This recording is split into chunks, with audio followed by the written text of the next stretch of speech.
Kalau kalian sudah punya anak. Kalau sudah punya anak, berhenti dosamu. Berhenti maksiatmu. Parade kemaksiatan yang kamu pertontonkan hidup itu sudah berhenti kalau sudah punya anak. Kenapa? Penyakit gula saja berpotensi nurun sama anak. Apalagi dosa dan kemaksiatan. Sangat besar kemungkinan untuk nurun kepada anak. Itu yang menjadikan kita harus paham. Makanya betul kalau Imam Ibnu Qayyim itu berkata, menjelaskan kepada kita, proses pendidikan terbaik dari anak itu adalah proses merapikan kehidupan kita sama Allah dulu. Mari kita belajar dari Nabi Ibrahim, Ibu, dan Ismail. Berapa kali sih Nabi Ibrahim itu menemani Ismail ketika Ismail bersama dengan Hajar dibawa dari Palestina menuju ke Bakkah, menuju ke Mekah. Ya.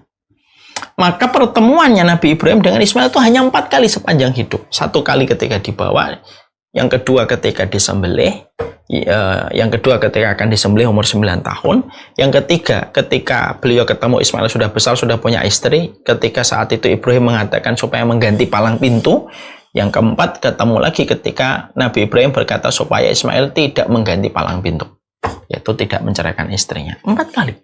Tapi kenapa Nabi Ibrahim itu quantity time-nya tidak terlalu banyak, tapi anaknya bisa menjadi seorang nabi dan rasul. Bahkan menjadi nenek moyang dari Rasulullah SAW itu kan melalui Ismail dan Ibrahim. Melalui Ismail. Bukan melalui Ishak, dari Ismail. Kenapa Ismail menjadi luar biasa solih ini dan ketaatan ini sampai Allah menyuruh kita untuk merayakan parade ketaatan Ismail dan Ibrahim setiap tahun dengan adanya Idul Adha. Walaupun Nabi Ibrahim tidak bisa membersamai Ismail setiap waktunya, kuantitasnya itu kurang sebenarnya. Tapi yang menjadikan Nabi Ibrahim sukses mencetak Nabi Ismail itu apa? Karena Nabi Ibrahim merapikan kualitas hidupnya dengan Allah dan dia terus berdoa kepada anaknya. Ketika doa datang dari orang yang memperbaiki dosanya dengan tobatnya dia kepada Allah, maka doa itu menjadi sebuah kekuatan besar yang merubah banyak kondisi dan keadaan.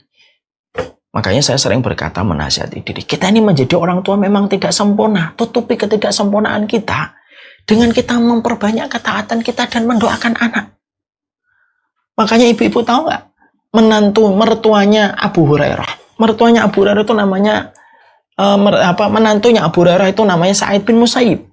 Sa'id bin Musayyib itu pernah Sa'id bin Musayyib ini pernah sholat banyak gitu. Lalu ditanya sama anaknya, sholatmu banyak banget, Bi. Lalu Sa'id bin Musayyib itu berkata, "Dim, nak, saya sholat ini untuk mensolihkan diriku supaya Allah mensolihkan dirimu." Masya Allah. Perhatikan jawaban kembali. Saya ulang kembali. Sa'id bin Musayyib ini sholatnya banyak, sholat sunnahnya. Jadi sholat sunnah mutlaknya itu banyak. Sholat sunnah mutlak itu tidak hanya semata sholat duha. Ini sholat 2 rakaat salam, 2 rakaat salam, 2 rakaat salam terus. Sampai anaknya berkata kepada bapaknya, "Bi, 5 aksar tapi salah. Banyak benar sholatmu, Bi." Maka saat itu dijawab sama bapaknya, "Nah, sholatku ini untuk menjadikan dirimu sholih."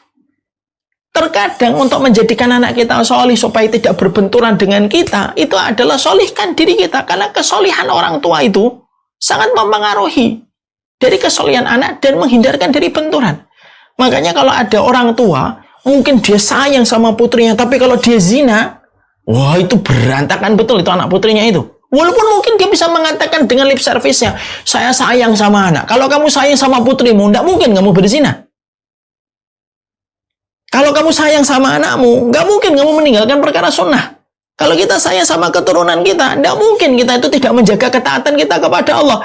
Karena apa yang kita jaga kepada pemilik makhluk akan mempengaruhi makhluk yang dititipkan oleh Allah kepada kita. Itu kaidah sederhananya begitu. Saya ulang kembali perkataan Imam Ibnu Qayyim. Ketika kamu memperbaiki kualitas kamu dengan pemilik makhluk, yaitu adalah Allah, maka Allah akan memperbaiki makhluk yang Allah titipkan kepada kita. Saya dengan 7 anak, ibu-ibu dengan berapapun anak. Maka cara untuk menjaga anak kita itu apa? Perbaiki kualitas kita dengan Allah. Makanya ada orang tua yang mungkin dia sayang sama anaknya, memberikan fasilitas sama anaknya, tapi dia berantakan dalam ketaatan, berantakan dalam ibadah. Maka pada dasarnya dia sudah durhaka dia kepada orang tua, kepada anaknya. Karena dosa berimpak besar kepada kualitas anak. Mau kita setuju atau tidak setuju. Dan itu yang kita paham yang kedua ini, poin yang kedua ini. Makanya Masya Allah itu, Di balik setiap kita akan melakukan maksiat itu, tahan dulu kalau mau maksiat itu. Ingat mata polos anakmu. Ingat mata polos anakmu yang tidak hanya membutuhkan uang saku darimu. Tidak hanya membutuhkan belayan rambutnya. Tapi dia membutuhkan ketaatan kamu. Orang anak kita tuh kalau bisa ngomong dari semenjak kecil ketika bayi membawa pesan dari Allah ketika dia baru turun dari sisi Allah. Kalau anak bayi itu bisa ngomong, jaga ketaatan ya Bi, jaga ketaatan ya Pah, Ma. Karena ketaatan kamu akan berpengaruh sama saya. Sebagaimana kemaksiatan kamu berpengaruh sama saya. Kan kemaksiatan itu kan berpengaruh apapun. Damage-nya dari kemaksiatan itu bisa kemana-mana. Hajar aswad yang putih aja bisa menjadi hitam kok karena gara-gara dosa. Apalagi dosa anak, orang tua kepada anak itu kan sangat paling dekat itu kepada anak. Yang paling circle paling dekat mendapatkan akibatnya. Makanya banyak perempuan yang hari ini akhirnya dizinai gitu ya. Banyak perempuan, maaf ya ibu ya. Banyak perempuan hari ini anak-anak umur 15 tahun, 17 tahun bersaing menjadi putih, bersaing menjadi menarik, lucu, ujung-ujungnya dizinai sama laki-laki. Naudzubillah min dzalik. Semoga Allah jaga keturunan kita. Tapi tanpa kita sadari itu terjadi karena kelalaian kita untuk merapikan hubungan kita sama Allah.